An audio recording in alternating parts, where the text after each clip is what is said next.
If you haven't watched Car Wizard's video already, you're lacking some context. And I don't dislike Car Wizard, there's just some things about his video that I feel like need to be corrected. I've owned a lot of these cars and I know a fair bit about them. The Car Wizard seems to be skimming through a Wikipedia article and adding in what he's personally seen on these cars. When discussing the Mark 6 2.5 liter Golf, he uses the European model years. This is a recurring theme in his video. I'll be using the US model years throughout this response. And before anybody tries to say that maybe he's just trying to include the European car market, he's not including any of the European car market engines that were available in these cars.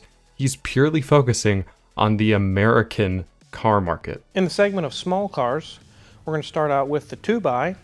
It's 2008 to 2012 Volkswagen Golf. In the US, this would be the 2010 to 2014 model year cars. There's also no reason for him to not mention the Mark V, the 2006 through 2009 Rabbit. The earlier Rabbits, pre-2008 models, had a slightly different motor, but otherwise these drivetrains are all the same from the Mark V through the Mark VI. Same chassis platform, same motor, same transmissions. I do feel the Mark VI interior holds up better, but I can't see a reason to avoid talking about the Mark V in this instance, besides him being unaware. The one not to buy would be the 2008 to 2012 VW Golf. But there's a difference. The one I'm recommended not to buy is the same car, but with a TDI, with the diesel. And you're going to hear that a lot today. On all my not to buys are the newer versions of the TDIs with the diesel particulate filter, the AdBlue system. Absolute nothing but headaches. The not to buy is my daily driver, a Mark VI 2011 TDI. My daily driver with 192,000 miles that I've only had one single issue on in my 50,000 miles of ownership, and that issue was a torn sway bar end link boot. I understand his point. I kind of made a video on this. The emission system can be very unreliable if you do a lot of short trips or just if you get unlucky. But most people interested in the diesel are comfortable with doing the, what I'll call, weight loss program, which makes them as, if not more reliable than the Mark IV TDIs he later praises. And the weight loss program is probably precisely what his customers looked to do after they were told the price of the new emissions components. Also, these cars didn't have AdBlue. That was only in the 2015 Golf. Recommend 2x is 95 to 05 Jetta Sport Wagon or Station Wagon. Of the year model 05 to 95, I would really recommend the diesel, the TDI. Just a minute ago I recommend not to get one. I'm talking about the newer models. These are the older models TDIs. They don't have a bunch of the contraptions and garbage on it choking it to death. It's just a simple turbo diesel engine.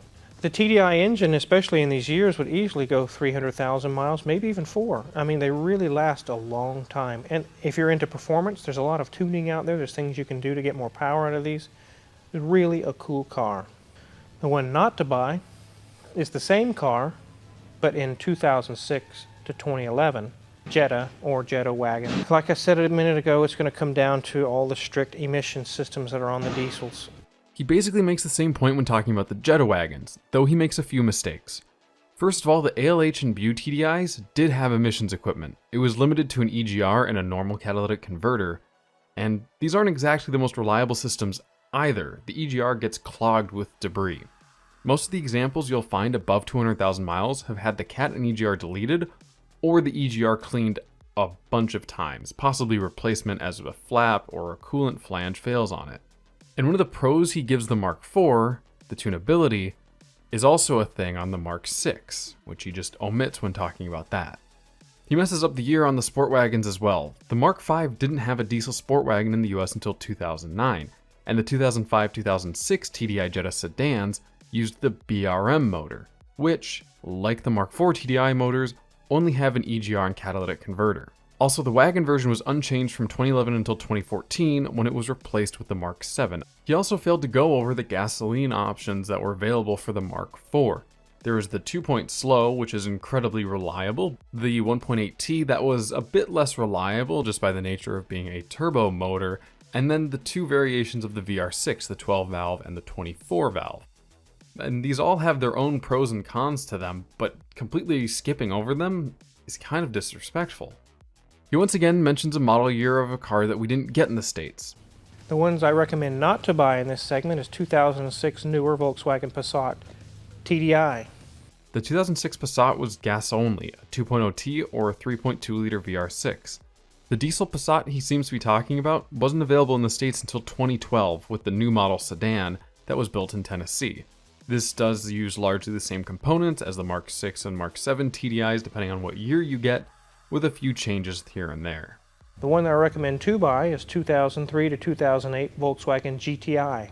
He then goes on to recommend a Mark 5 GTI, stating that it has the TSI motor, which he likes.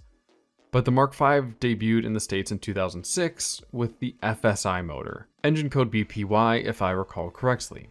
And these are known for being far more problematic than the TSI that followed in the late Mark 5 GTIs, which used the first generation of the EA888 motor. I will agree with him on the Bosch CIS system though. I'm swapping an ABA into my Scirocco because of that.